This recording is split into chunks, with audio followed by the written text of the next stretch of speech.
Hello everyone, welcome to my channel English and German classes by Kanishka.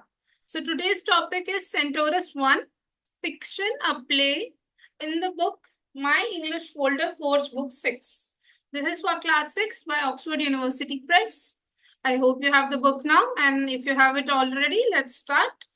So if we discuss Centaurus 1, this is a play that I really like, and it is written by Jack Richards and James Feldman. This play really talks about the human instinct. Like imagine you have everything you need. Will you go towards what you want? Will you be able to sacrifice what you already have to have something else in the seek of something else? Would you give up the comfort zone and go towards growth? Would you take the risk? That's how I see this chapter. If we come to page number 144, which is the first page of the play, it tells about the different characters in the play, and it tells about the background of the play. So the background of the play is in 2100 year. The writer is assuming that the earth is no more good enough to live on, and Centaurus 1 has left to go to Centaurus galaxy. Centaurus is actually an installation, and it is considered one of the biggest installation. So coming back to the play, Centaurus 1 spaceship, which is left for Centaurus galaxy, has all the things to educate, feed, and entertain people and equal to 100 on the spaceship. Now coming to the second page, it is year 2592 October.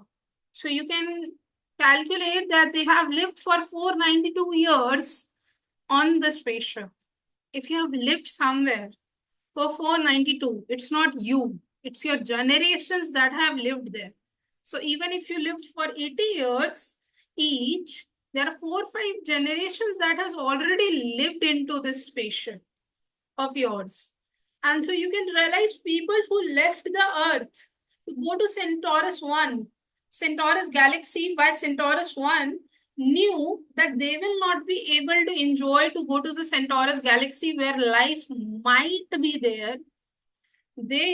And might is an important word, they know that it would be their further generations for whom they're sacrificing and making a better future for.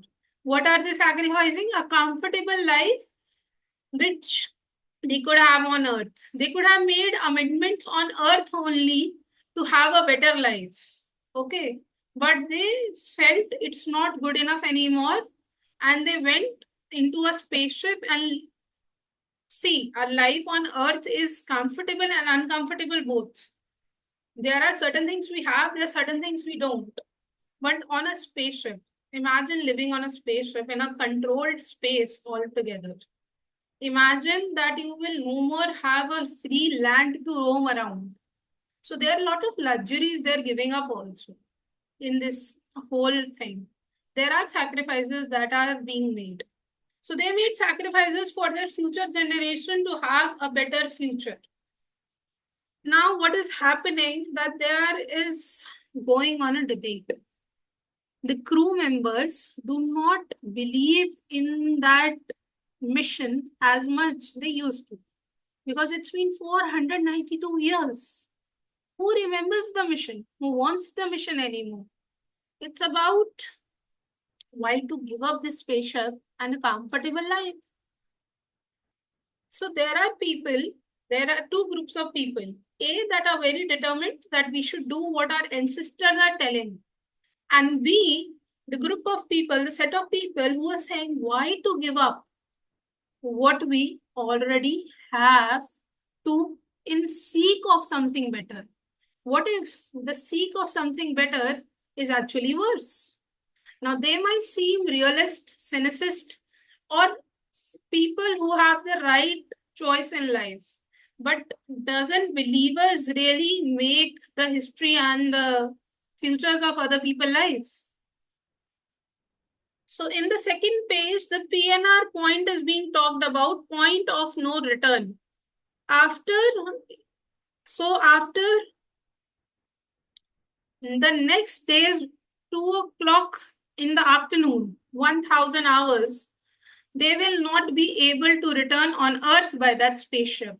So they have to make an important decision to either go back to the Earth and assume Earth has life, or go to Centaurus galaxy and assume there will be a life.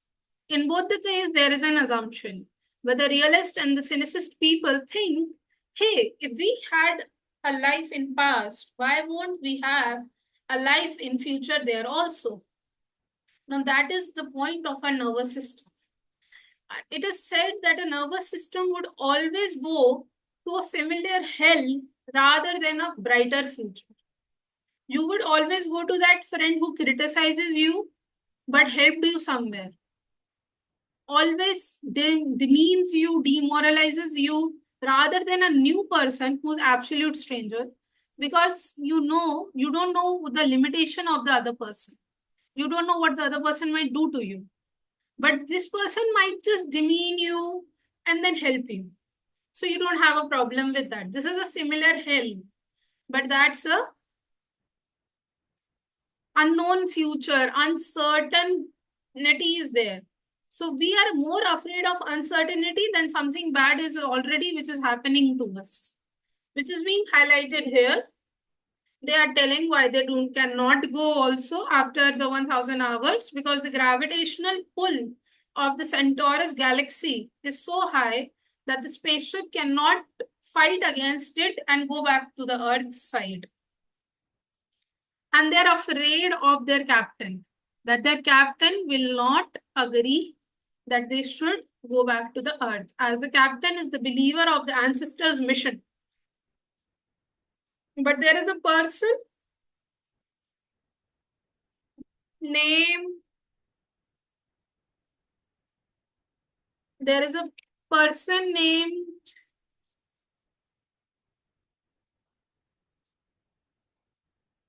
Grant, who's very realist or cynicist, I would say, that Grant is ready to rebel against his captain and ancestors because he's just too afraid to lose his life. So coming to the next page, page number 3.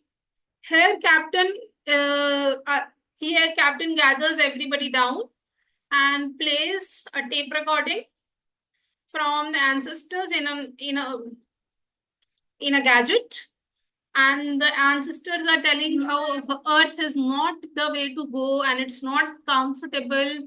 Please don't go back there. Go in the future, make a better life, and we have sacrificed for the same reason. Be to the mission and everything. The believers are listening to the hope, and the realists, the cynicists, the Grant is listening. There's no factual information regarding what is going to happen as to in Centaurus. What is this use of? This is just useless motivation to go to Centaurus. This is how he sees it, not what he says. So the fourth page is all about that only. And this is when Jack Richards and James Feldman thinks to end it by the line narrator saying, well, what do we do? So now, as the realist and the believers are fighting over life decisions, it is left on us to decide what we are going to do. Don't you think there is a part of us also that believes it's difficult to make a brighter future? So why do not relax into the present moment? And there is a part of us that eagerly wants to have a brighter future and therefore wants to struggle in the present moment. So something to think about, and there will be the answers of the questions in the back page in the description. I hope this summary, this description helped you. Bye-bye.